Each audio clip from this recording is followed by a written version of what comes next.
Good morning, everyone. And I am thrilled to introduce our speaker this morning.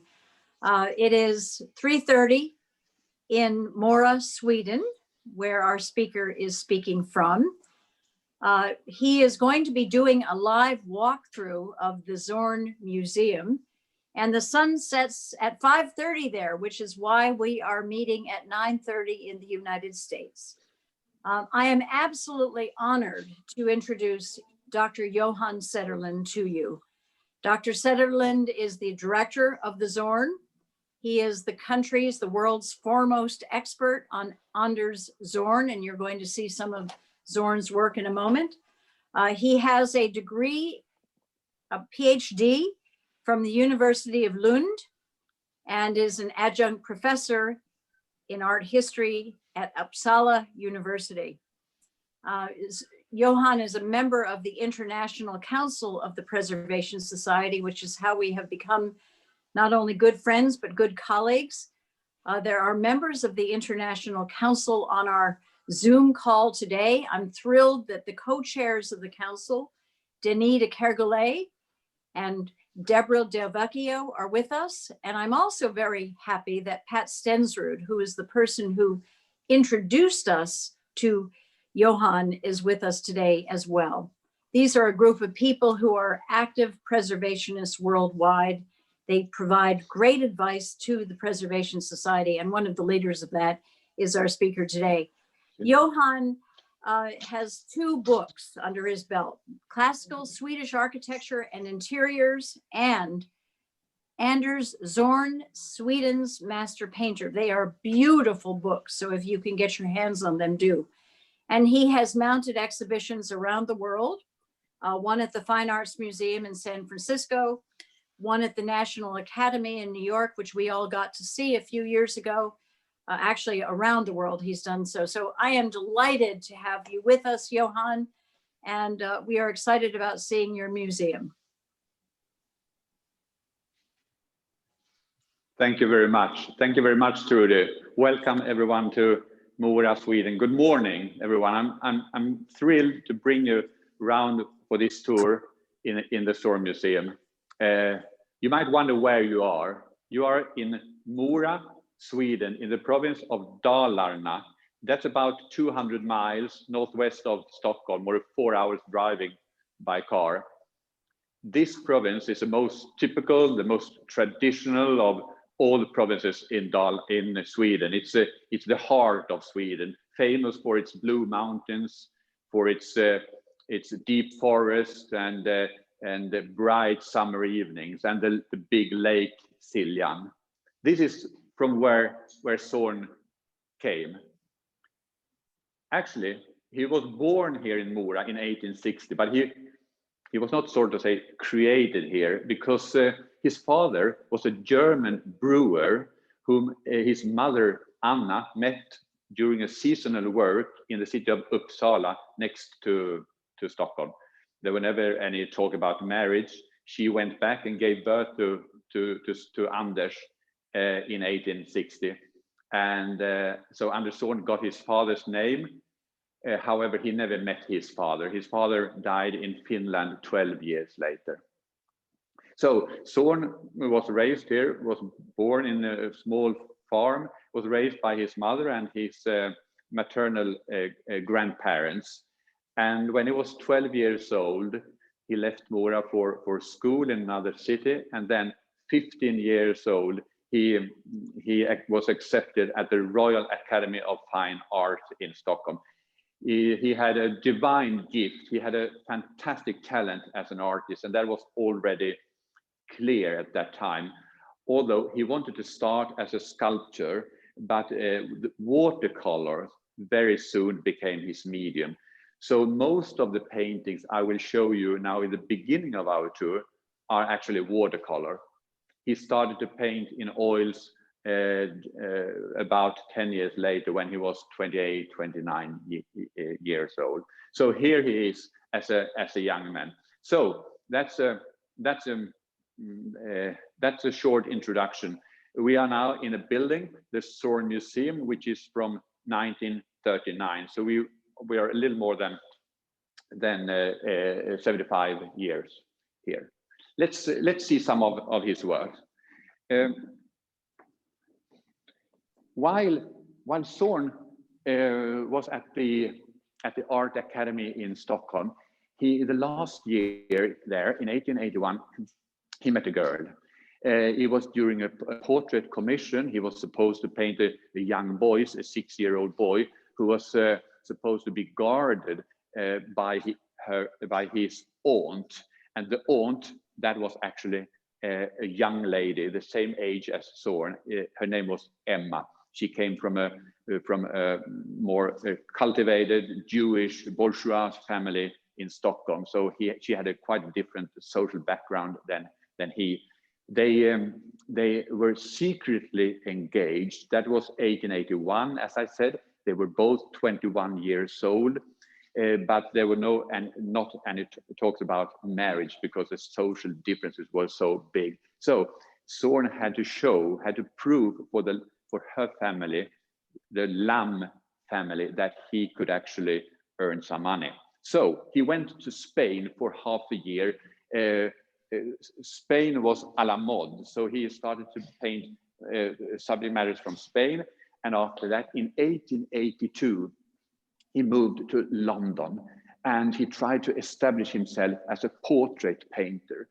He rented a two exclusive apartment in the Mayfair district in London, and he bought clothes on credit to impress on his commissioners. And actually, during 4 years in London, he established himself as a portrait painter. This is only one of several portraits from that time. His first commissioners were Swedes, then came 1 and 2 English commissioners, and then actually some Americans too. So in 1885, he could return to Sweden and marry his love, Emma. They were married in the courthouse, well, not courthouse, they were married civil in Stockholm in 1885. So the first summers, this couple, they spend a lot of time on an island in Stockholm archipelago where Emma's mother rented a summer house. And this picture is from the watercolor showing Emma, well, the newlyweds, Emma, stuck on a thorn bush with her white dress. She calls for Anders, her husband. Anders, come, help me, I'm stuck. And his answer is, no, stay still. It's a perfect composition. I have to paint you just where you are. And she says, this is very boring. I don't want to stay here for a long time. And then he answers again, well, I'll bring your cousin Elin, and look here, there's another girl sitting there in the high grass in the forest. And as you all know, when 2 women are talking, time passes very quickly, isn't it like that? So the same time, in 1886, he shows his technique as a watercolorist, especially when it comes to paint water. I would say, like the Englishman, when it comes to depict water, he's second to none. He's a brilliant master to catch the movement of the waves, the sunshine in the water, the glimmering atmosphere. Just before these pictures were made, in the summer of 1886, they honeymooned. They went for a honeymoon to Turkey, to Istanbul, or which was at that time named Constantinople. This is a brilliant picture of a kayak horseman. Zorn was not very fond of the exotic. He wanted to catch the reality just as it was in front of his eyes, so to say, the water, the atmosphere over the city, the realistic picture of the horseman. While in Istanbul, he was actually, he got a typhoid fever, and he almost died. And Emma was sitting next to his bed for months, actually, hoping that he should survive, which he eventually did. But during his high fever, he was mumbling in a language that she didn't understand. And she thought, how is it possible? He can't have learned Turkish during the few weeks we've been here. No, it wasn't Turkish. It was not even English. He was speaking in the local Mora dialect from his childhood. And that's a very special dialect. And that is the time when Emma realized, if I'm going to live with this man, I have to learn this Mora dialect too. Come on. I will just ask Terry or Anthony, does this work? Do you hear me? Yes, we do, Johan. Good, good. Let's continue. Now we are in a room dedicated to his native area, to Mora, his beloved native area. He loved Mora, he loved to be here. This is where he was mostly himself. He had a fantastic social talent, and he was used to mingle with high society in Stockholm, Paris, London, New York, wherever it was. However, he felt at home. He felt very committed to his native area, to this region, to this province. And here's a wonderful watercolor showing the church in Mora, which you will soon see actually outside, and the bell tower. It's like he has translated the French Impressionists' picture of Paris and changed the beautiful people from the boulevards in Paris into the farmers and peasants of Mora. A famous event every year was, of course, the market in Mora, and this is actually when people are gathered together next to the church to sell whatever they had to sell. Maybe you have heard about the so-called Swedish Dala horse, a wooden horse that is now famous and sold everywhere in the world. The Dala horse actually has its origin here in Mora. Zorn knew that, and Zorn was also very skillful when it comes to carve in wood. He learned that as a child. He got a knife and he cut his fingers, of course, but he also was able to carve nice wooden horses. However, little later, well, much later, when he was a grown up, he created two beautiful portraits of his mother, Anna, which is seen now, and his grandmother, Karin. He says, every time I made a portrait of my grandmother in watercolor or oil, it was sold to a dealer or a collector. So I was without a portrait myself. So I decided to make a portrait of my grandmother in a material so cheap, so ordinary, so no one wanted it. So I went out, I took a piece of birch wood and I started to carve. And this is the result, where you see the old lady with her wrinkles and some teeth are gone. And she's wearing this traditional clothes, traditional dress of Mora. These are beautiful sculptures, about 6.5 inches high. To carve in wood was never an issue for Zorn. He didn't consider it even as a work. It was more like a therapy for his restless hands. He couldn't sit still. He had to work all the time. So he made several works in wood. This might be interesting to show you to a jewelry box with a naked girl on the top. Actually, he was inspired by a jewelry box that he had seen in the collection of Isabella Stewart Gardner in Boston. Her jewelry box was, of course, in a much richer, much more exclusive material, while this is only birch wood. Talking about naked women.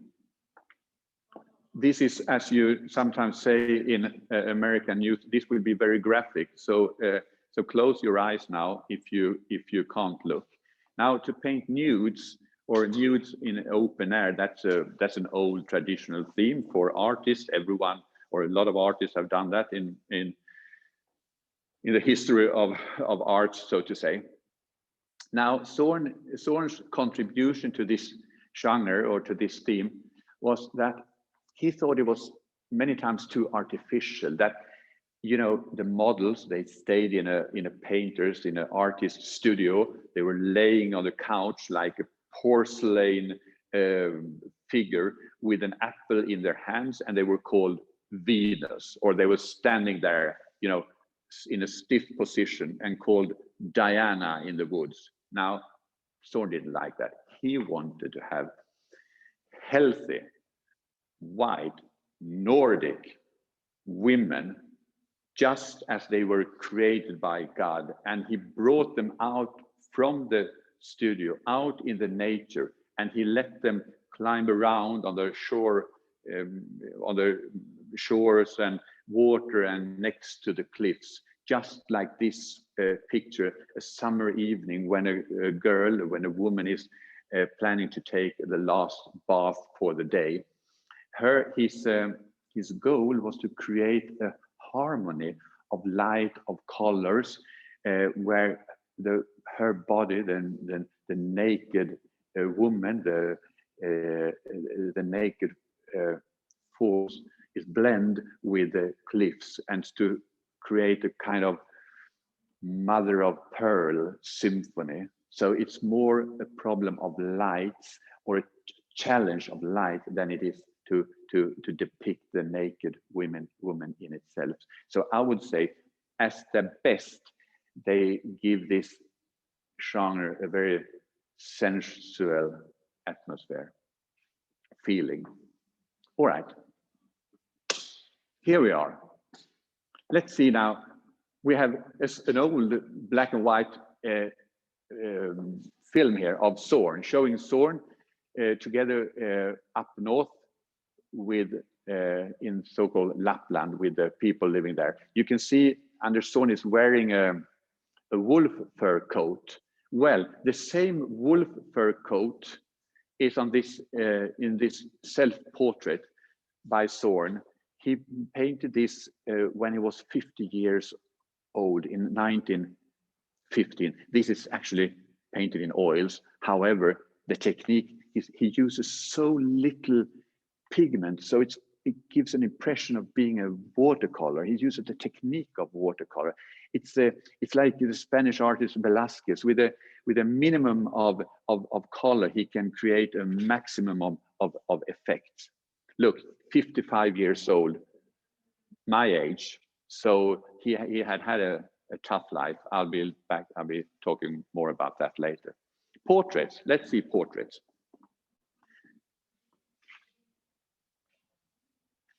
Zorn, yes, exactly. Zorn made about 500 portraits. Actually, Zorn became very rich, and most of his fortune came from his portraits and from his etchings. So in total, 500 portraits. About 100 of them were painted in America. He went 7 times to America. The first time in 1893, and the last time in 1911. And while when he was in America, that was really working trips. I mean, his goal was to make as many portraits as he could and to charge a lot of money. He could actually ask for astronomical sum that the American commissioners were willing to pay. So once he writes to his wife Emma, and he says, life in America is about 4 times more expensive than in Sweden, so I charge 4 times more for my portraits. Now, our problem here in the museum is that all these, or most of these portraits, are still in America, in museums, in private hands. However, 2 years ago, we had the possibility to buy this portrait at an auction in Sweden. It shows a granddaughter of Commodore Vanderbilt. This is Mrs. Walter Bacon, or Virginia Barker. It's painted in Paris in 1891, and it's a wonderful portrait in red and pink colors. Now, 8 years later, Zorn made a second portrait of her, and while Thea is showing you this portrait, I will show you the other one. This might be more well known for you, familiar for you. This is actually a portrait, a full-scale portrait of the same lady sitting in a chair with her collie dog, and it belongs to the Metropolitan Museum in New York, so you can still see it there.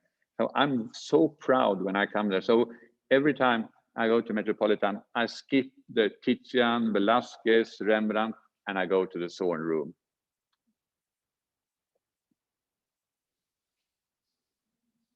So Vanderbilt became important clients for Zorn, and there's a famous painting that belongs to the Vanderbilt family, which is still at the Biltmore estate in North Carolina.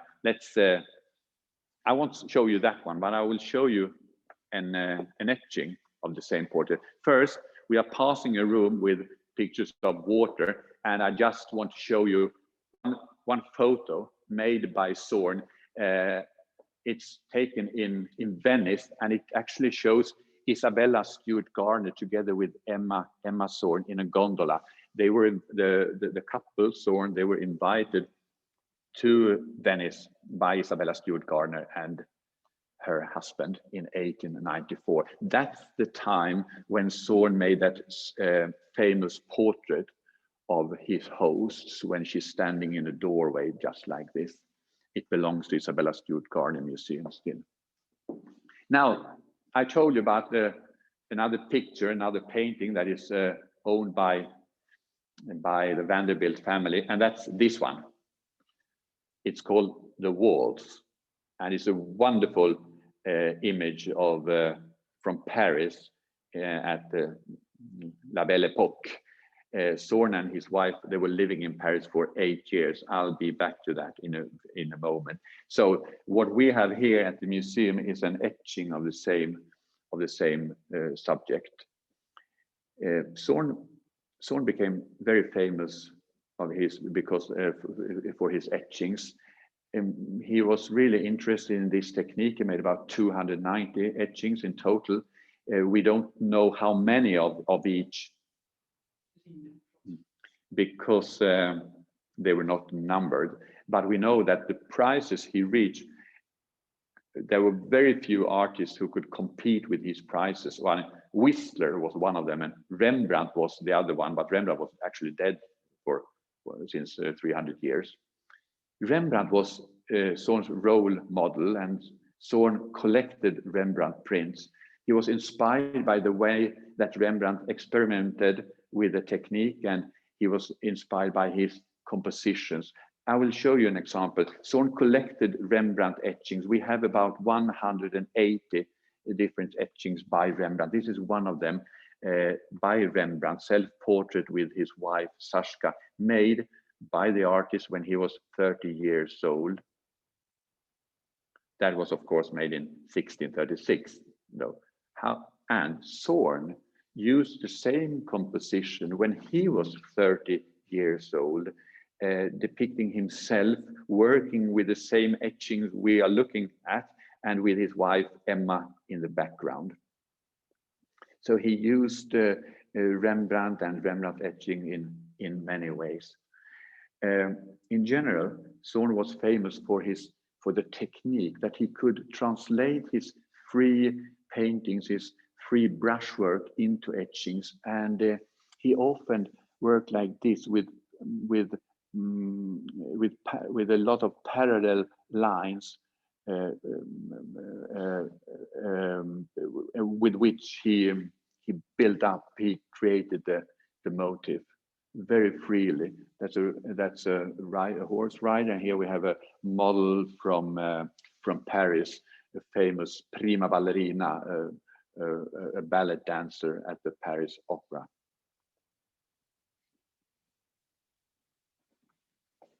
All right. How's it going? Half an hour. All right. We'll continue. We are now walking to the second floor, the Zorn Museum. I will show you all paintings. For the moment, 50 of our paintings or artworks are on loan to a big exhibition in Holland, in the Netherlands, in the Hague Art Museum, Kunstmuseum Den Haag. And so of the famous paintings are actually on loan. However, we will concentrate on a few of them we still have here. This is Paris. This is a picture of Paris. It's a photo. It's not a painting by Zorn. Emma and Anders, they never had any children, so they could move around. They could travel whenever and wherever they wanted. And for 8 years, they were living in Paris between 1888 and 1896. And where did they live? They were living at the Boulevard de Clichy, just in front of Moulin Rouge. I think it's so fantastic. Can you imagine that area at that time with Toulouse-Lautrec walking just in front of the house? He was, of course, a friend of a few of the Impressionists, but he mainly spent his time with foreign artists from the Nordic countries and even from America. And why did he go to Paris? Well, one reason was the Word Fair in 1889, the big Word Fair. He wanted to be in Paris to prepare himself for the exhibition. And the other reason was that he had some important commissions there, some Jewish families who wanted their portrait done by the famous Swede. And he got this commission through Emma's contacts. However, at the Word Fair, at the exhibition, he was awarded a first-class medal, and he also was decorated with the finest decoration a foreigner could have, the Legion of Honor. The Uffizi Gallery in Florence, they asked him to paint his self-portrait for their collection. And when all this happened, he was still not 30 years old. So someone told me, oh, this Zorn, he was fantastic. He had a talent like Mozart and a career like Napoleon. One of the portraits he made had the Solomon sisters. It's one of his largest watercolors, and it's also one watercolor where you can clearly see his inspiration from Japanese art. The girls are wearing kimonos. Another interesting thing he made Paris was this buste, this portrait of his wife Emma in bronze. He was inspired by some of the sculptors he met, among them Auguste Rodin. So here he makes a portrait of Emma where she actually looks a little like a French lady with a beautiful hat and wearing a fur. You might wonder if she was an artist too. No, she was not an artist. She went into the marriage with the strong demand that they were living on equal terms. She was not planning to be this kind of artist wife who was waiting at home for her husband, waiting for him to come home late at night drunk. No, she took part of this, so to say, Zorn company. She helped him with the administration, with mails, with letters, preparing exhibitions and everything. And here in Sweden later, she also took care of the household. And she was his model now and then, even nude, even naked. After their 8 years in Paris, they moved back to Sweden, and they decided to settle here in Mora. From that time, the picture from this area became a more common motive in his art. And this is one example. Then we see a girl, Margit, who has just prepared her hair, her beautiful red hair, in in a pigtail, and she's now planning to bind it in a red hair band. She's wearing the traditional costume or clothes of this area. It's actually a picture showing two ladies, because in the background you can see another lady preparing herself in the morning. This is the French theme Toilette de matin, translated into this more rural setting. Shall we try to finish our tour in the museum with something which shows that Zorn was much before his time? What do you say about this? A selfie from 1913, taken by Zorn with his wife Emma to the left, and another lady, Eva Sparre, the wife of an artist, to the right. I guess it was not Zorn's intention that this was going to be public. However, now it is, and it just shows that he's much ahead of his time. All right. So here we have the couple, Zorn and his wife Emma, standing in front of their house, the Zorn House. And this is black and white, of course, but you will see very soon that the house looks exactly the same today, although the couple they are gone since a long time. However, they are welcoming us to the house. So a short walk and we'll see the house. While walking outside, I will be quiet because the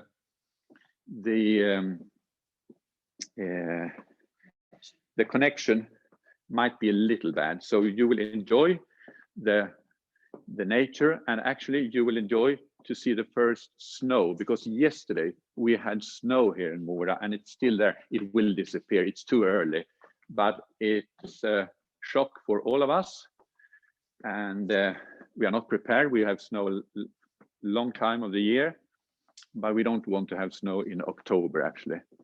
So I just get dressed here. Thank you very much. Thank you very much. Good. Zorn's wolf fur coat. All right.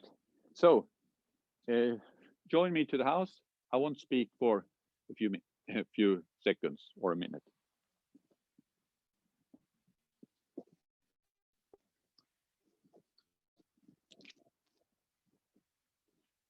I forgot to mention in my introduction about Johan that he has a very good sense of humor, and I think everybody is seeing that now.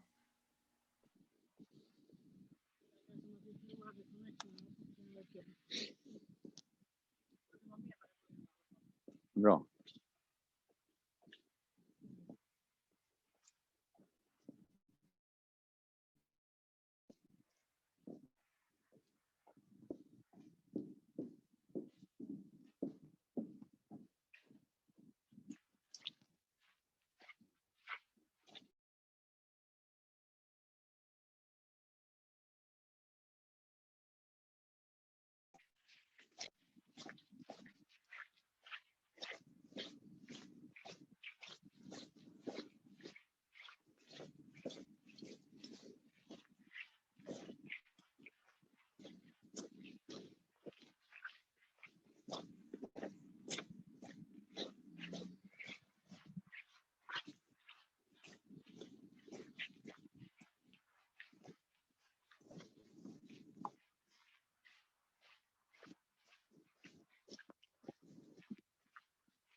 So now we see.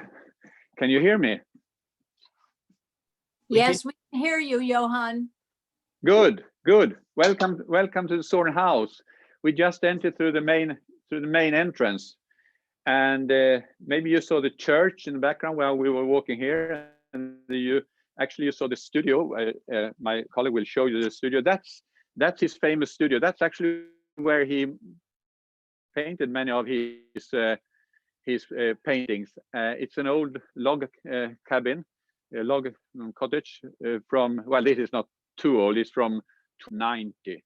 Just if you want to know. He collected log cabins. We have actually about 40 of them. We have the oldest log cabin in Sweden. It's from 1237. We call all log cabins made after 1600 for modern. All right, here we are in the entrance, and this is the I put my coat here, Zorn's wolf fur coat. He made not only one for himself, he made 6 of them because he wanted to he wanted his friends, his guests here in Mora to have them too if it was cold winters. Winters were very cold at that time before the climate changed, so it was good to have 6 of them. We have actually put it here on a bear spear, and that's a must if you live here in Mora still.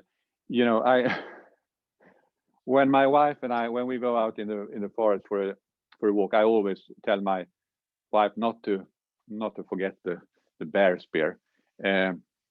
She's from Madrid, so she's not that used to that kind of equipment. The panel here is interesting in the entrance. This panel you might not see that well, but it is actually decorative parts from the pew in the Mora church, the kind of doors to the benches to the pew. Mora church, they decided to restore the church in 1890 and to get rid of these parts. And Zorn, who always had a good eye when it comes to antiquities and things, he bought them and he made this wonderful panel. 50 years later, the church realized that it was a mistake to get rid of them. So they ordered a carpenter to make copies of this one. So now we have the original and the copies are in the church. These are from the 17th century. So when guests entered here to the house, they could be greeted by a dog, or 2 or 3 dogs, and a cat, and maybe even a bird. They had a tame, I think it's called jackdaw, called Cecilia. So they loved animals. Now, guests often stayed for weeks here, and they could accommodate themselves in one of the 2 guest rooms downstairs. Here we have the dark or the green bedroom.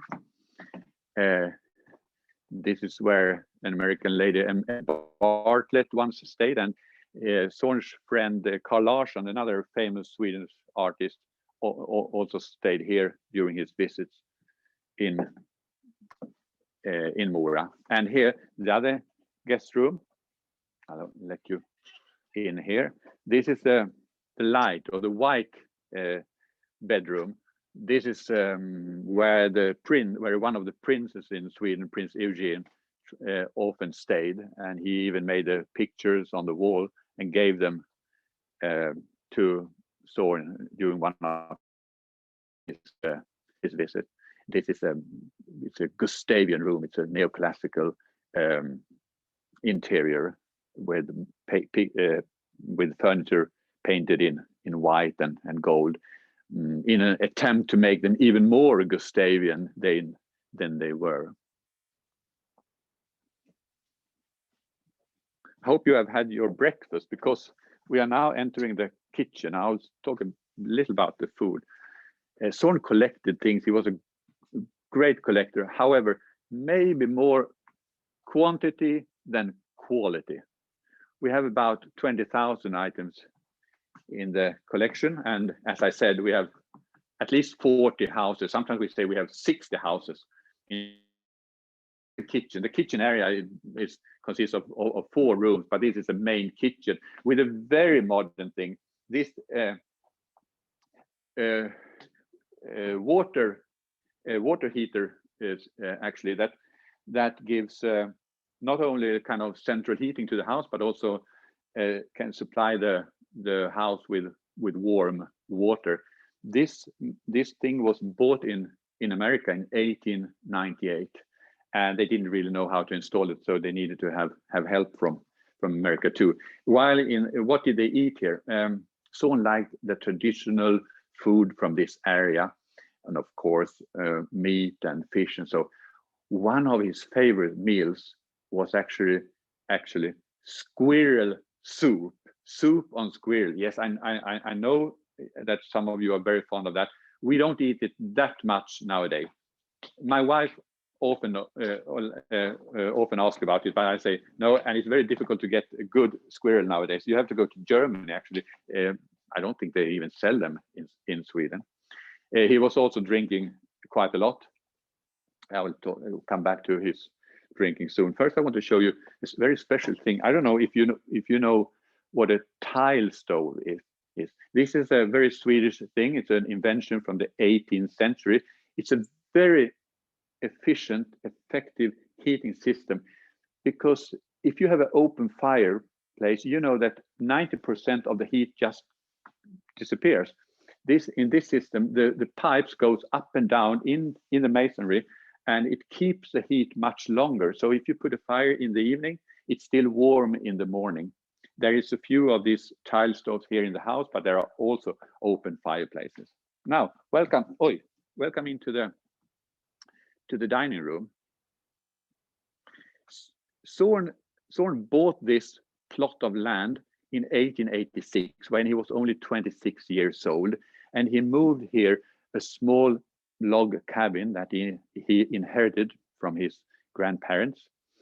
And this small house was enlarged and extended several times until about 1910, when it was ready, just like we have it today. This dining room and the kitchen and the pantry next to the kitchen, that is the first small cabin. It was not bigger than that. So this was the main room, and later by Zorn turned into a dining room. This is also the social core, the social heart of the house, where people would gather together around the dinner table. It's not a big room. There are places for more or less seats for about 14 people. After that, it's getting a little crowded. Zorn designed it himself. He actually designed everything. This is a house designed by him, but even the furniture, like the chairs, not that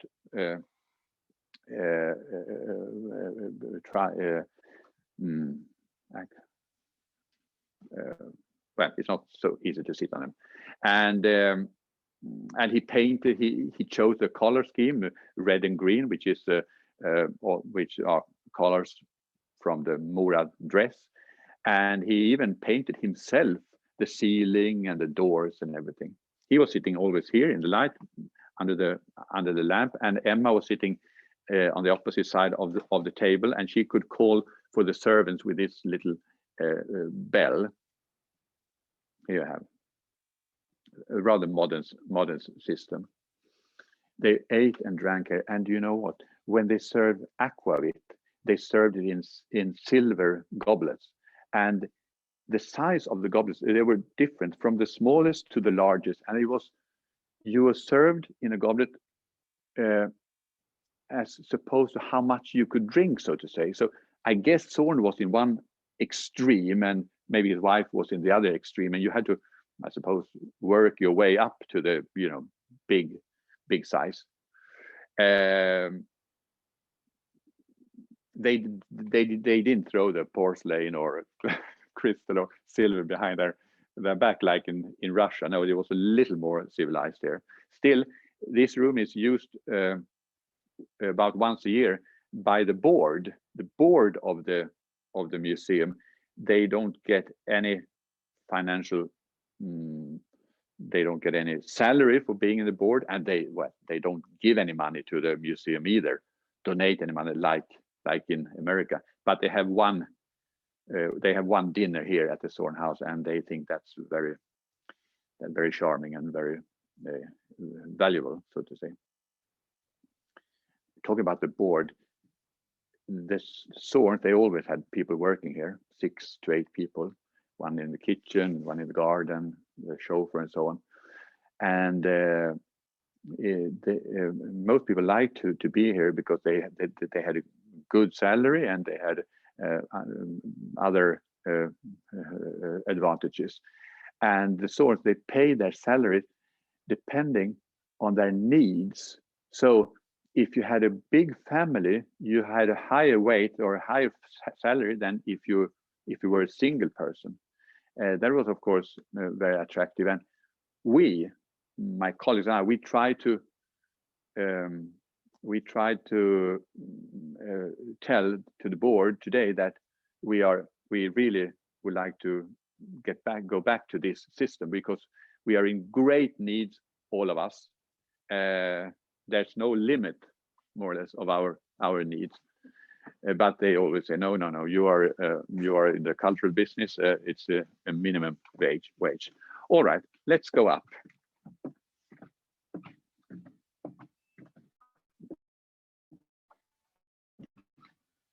Please know everything is in.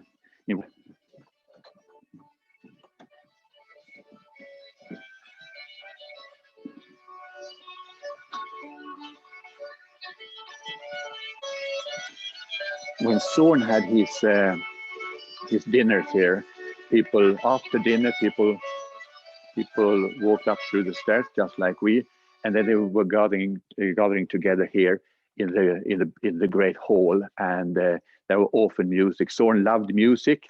He didn't like so much classical music, but he loved the traditional music from this area, the music that had been played here for generations, and he was very much engaged in the music. And I have invited here two fiddlers from Mora who will now play an old Mora tune. So they are dressed in the Mora traditional dress, just like you can see people on the screen here behind me. And I will try to turn from my earphones to the telephone so you can hear them playing one old Mora tune. It will take about 2 minutes. Let's see if it works.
Thank you so much. I will see if I can come back now. Can you hear me now? Yes, we hear you. Good. Did you hear the music too? Yes, it was wonderful. Thank you. Perfect. Thank you very much. Great, because then you could get a feeling of how it was in Zorn's time. This kind of music they were playing here in the old farms and in the log cabins. All right, we are now in the You can actually keep playing in the background. I don't think they would be disturbed, and I like it so much. I might take a dance just after when I'm ready with this. We are in the Great Hall. It's 30 feet to the up in the ceiling, and it's 50 feet long. So this is where the social area of the house.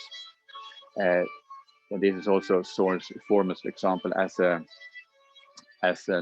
architect. It's a mixture of antiquities, of silver, of marbles, of woven tapestries, paintings by old masters, and boldly mixed with arts and crafts from this area. I think this is a wonderful combination here. You see a cupboard painted in local way from Mora, and when you open it, you can see parts of Zorn's collection of terracotta sculpture from the Etruscans, early Roman, Etruscan, that's what you say, I suppose. Good combination, shows how he combines the exclusive with the more ordinary. Now, after a long dinner and after maybe dance and conversations here, it was late at night or early in the morning.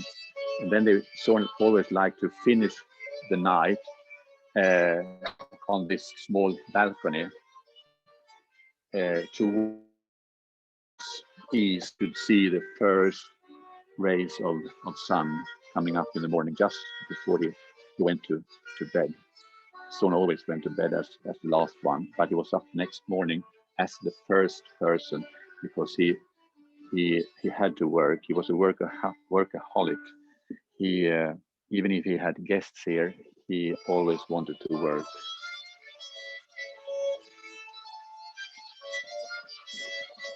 We leave the Great Hall and let's go into the more private area where we will finish our tour.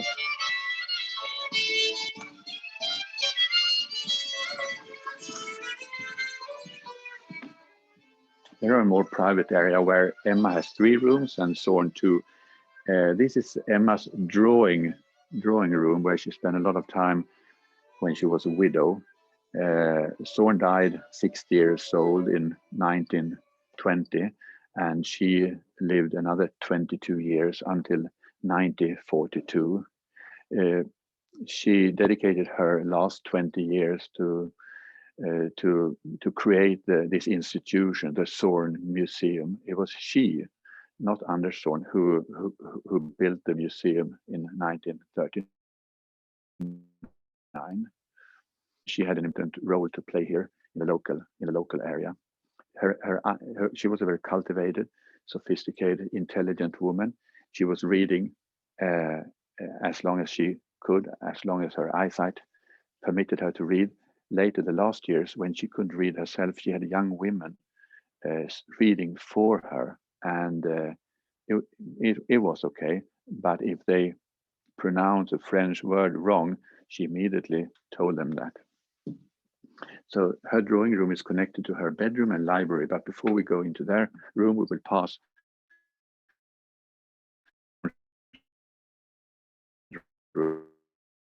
their bedroom. This is it before, just like in his time. Nothing has changed since she passed away in 1942. The house was turned into a museum almost immediately. She died in the early 32, and the visitors were allowed to enter the house in 1942's time. Nothing is taken away. You might find it rare that we don't have so much protection. All right, it's no problem because it's not permitted. You're not permitted to steal in Sweden. To steal easy. Zorn didn't sleep with. Actually, he didn't sleep with Emma, but he slept with the Swedish king, Gustav Eriksson Vasa, the creator of the modern Sweden, from a king from the 16th century. We pass Zorn's walk-in closet, where some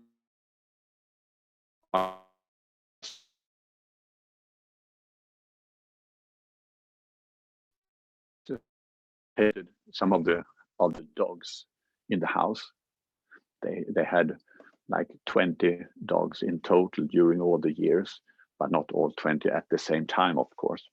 Well, the last part. This is Emma's library. As I said, she was a cultivated, intelligent woman. She collected books, she read books, she collected books. She left more than 6,000 volumes after her death. This is only a little part of her collection. Some books are integrated in the museum. And what about Zorn? He never read a book, just like a certain president. He thought he knew everything anyway, but he knew something for sure, and he knew how to carve in wood, as I mentioned before. This book support is carved by him and given as a gift to his wife in 1917. Emma was a rather small lady, petite in size, and we have a few of her clothes here, and we have actually put a pair of her shoes here. They are so wonderful, and all women are so surprised when they see them, and they say, how could she have these small, thin feet? Let's continue to Emma's bedroom. So we had the drawing room, we had bedroom, and her library. That's her suite of room, and this is actually the bed where she passed away in 1942. And on the walls we have some picture connected to their life, to their common life. This is the portrait of the young boy Zorn painted in 1881 when they met. It is said that while he was painting this little 6-year-old boy, he was looking so much at Emma, so the boy actually looks more like Emma than he looks like himself. That's what members of the family says. Just a little later, Zorn made a portrait of Emma, 21 years old. That's the first portrait in watercolor and the first portrait he makes of her. And just at the same time, he portraits himself in this beautiful drawing, and and gives it as a gift to his beloved Emma. He signs it Leonard Zorn. You see, when he was studying in Stockholm at the Royal Academy of Fine Arts, together with others, he decided to not to have his name Anders, but to use his father's name Leonard, because Leonard is a little more exotic. Anders was considered to be a little too rustic, a little bit too rural. In between these portraits, we have the painting you have seen before. This is actually a replica. That is the only artwork we have moved from this house into the museum because of security reasons. Let's go into the Great Hall. I will finish my tour there. I would like to show you a couple of books if any one of you is interested in further reading. There are actually a few publications in English, and I would like to show them for you here at the billiard. So we'll see. There are especially 3 books in English. This is one called Zorn in America, a Swedish Impressionist of the Gilded Age by William and Willow Hagens. It's still for sale. You can probably find it on the internet. A second book is Anders Zorn, a European artist seduced America. This is a catalog made in connection with the exhibition at Isabella Stewart Gardner that took place some years ago. So Isabella Stewart Gardner Museum probably have it. And the last publication I would like to present is Anders Zorn, Sweden's master painter, made at when we had the big exhibition in San Francisco in 2013. It's published by Rizzoli. All right, my friends. That was about 1 hour. I hope you enjoy your tour. I am prepared to answer any questions if you have any. And let's see what you think. Bravo, bravo. That was really charming, wonderful. You have whetted our appetite for visiting Sweden soon, Johan, and we love your sense of humor. But most of all, that is a beautiful piece of property.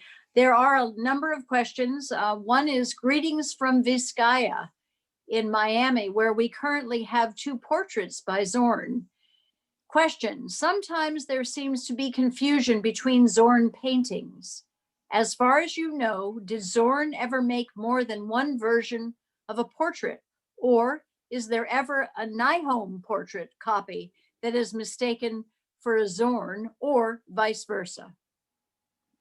A good question. I will repeat the question. Did Zorn ever do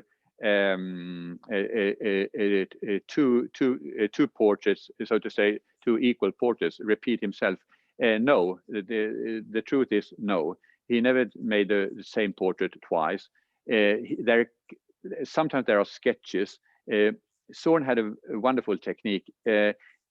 People who saw him painting said that he made it looked so easily for him, and he painted alla prima. That is, he didn't make any drawing on the canvas or painting or drawing coal or anything, but he attacked the canvas with the oils directly in clear brush strokes. But all his works were done before, sketches both with pen and in oils. So the answer is no, he made only one portrait. There might be a sketch or a study for that portrait, but no. We have a wonderful archive here. Since this museum was created by Emma Zorn, she and her first director started to collect information about the works of Zorn. So we had a wonderful, I would say, complete collection of archive material. We also collect all the copies and all the fakes that's out in the market. There are several. There's a lot of falsification, a lot of fakes. And one reason is that Zorn was expensive already during his own time. So people tried to make copies and try to sell them as real Zorn already during his time. So I would say, if you have a portrait at home and the same portrait is exhibited at the National Portrait Gallery in Washington, you should be a little suspicious. Here's another question, Johan. First of all, let me compliment your videographer. She or he did a wonderful job, and also thank the musicians for entertaining us with that country music from Sweden. That was really wonderful. I also want to thank you very much for connecting us to the Vanderbilt family. Those were some new revelations for us. So on all fronts, thank you. One of the things that a person asks is, where is there a good collection of Zorn paintings and watercolors in the United States? Watercolors are not that many in the States, but I would suggest that if you want to see a nice collection of Zorn, you should go to Boston. You should visit the Isabella Stewart Gardner Museum and the Fine Arts Museum in Boston, and then you can get a quite nice collection. Mostly portraits, but still some other pictures too, in some other motifs in the Isabella Stewart Gardner collection. Otherwise, they are spread all over the country, actually. Well, mostly at the East Coast, institutions and museums. Let me come back to the Vanderbilt. The big paintings I showed you on a photo, the waltz that the Vanderbilt bought already in Zorn's time, it has never been back to Sweden. It hangs in the Biltmore estate. I'm the third director who has tried to get it to Sweden on loan, to borrow it to Sweden, but I failed, like my 2 predecessors. They don't allow the picture to travel, or they are not interested. I even tried to convince our friend Vanderbilt at the Breakers once, when I had when I had the opportunity and sorry, I lose my mind. When I was sitting next to her during a dinner, but it didn't help. She said she couldn't help me very much in that case. So it would be wonderful to bring that painting here. But it would also be wonderful to make something in Newport with Zorn, and maybe to gather together some of these portraits in America in an exhibition in Newport. Here is a question. Actually, you have many compliments, by the way, in the chat box, and I'm not going to read them to you. And some of them are in Sweden. One comes from Biltmore, somebody writing from Biltmore, Leslie Klingner, saying, "Thank you so much. This was among the best Zoom tours I have attended. Many, many thanks for sharing your knowledge and welcoming us to the museum." And I think everybody agrees. Next question was, "Hello from Gotland, Sweden. Why was Zorn, with so much success, so unhappy?" I don't know why he was so. I don't know that he was so unhappy. Actually, no, I think he was a happy fellow. I think he had a few problems in the end of his life. He had physical problems. He had, I mean, he had health problems, so to say. But he also felt that art took another way. I mean, in the last 5-10 years of his life, Swedish artists returned from Paris after being pupils of Matisse and other modern artists, and of course they considered Zorn to be very old-fashioned, and he thought that the art, the so-called art they did, was nothing, because for him, to paint, to create art was a craft. It was a craftsmanship. And if you didn't have the skill, if you didn't have the knowledge of creating, of the technique, you couldn't call yourself an artist. So I would say that, of course, made his last years a little more, a little dark, so to say. However, I think that most of the people who met Zorn can tell about a very joyful and happy person, especially when he was here as a host in his own house. Here is a question that, but by the way, I have to interject here. I have never seen so many compliments in our chat box. You really hit this one out of the park. So Thank bravo to you, Johan. And I can't read all the comments. But here is a question. Can you briefly discuss Zorn's friendship with the great American sculptor, Augustus St. Gaudens? Augustus St. Gaudens, come, let's see here. Can't this tell about their friendship more than anything else? Here we have, so they met and friends. I can't go too much into that because I don't really remember how close they were friends, but they met several times. They exchanged art. So this is just an example of that. And then again, this is an interesting question, but are coats like the ones that he made still worn in Sweden, given the culture of our world now to be anti-fur? Oh, the fur. Sorry, can you repeat the question? If the our fur wolf, is our wolf fur, wolf fur. Oh no. Yes. In these days of anti-fur activists, that's the question. Yes.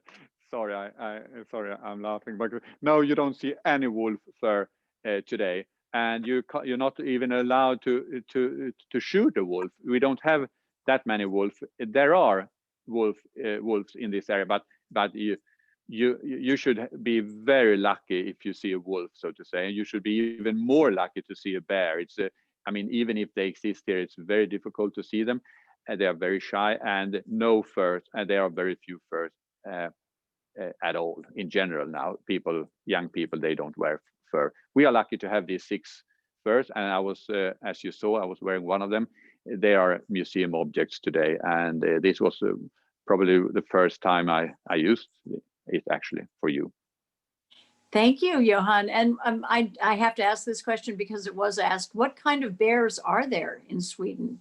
Oh, cute little brown bears. Yes. You should avoid them. However, you should avoid them.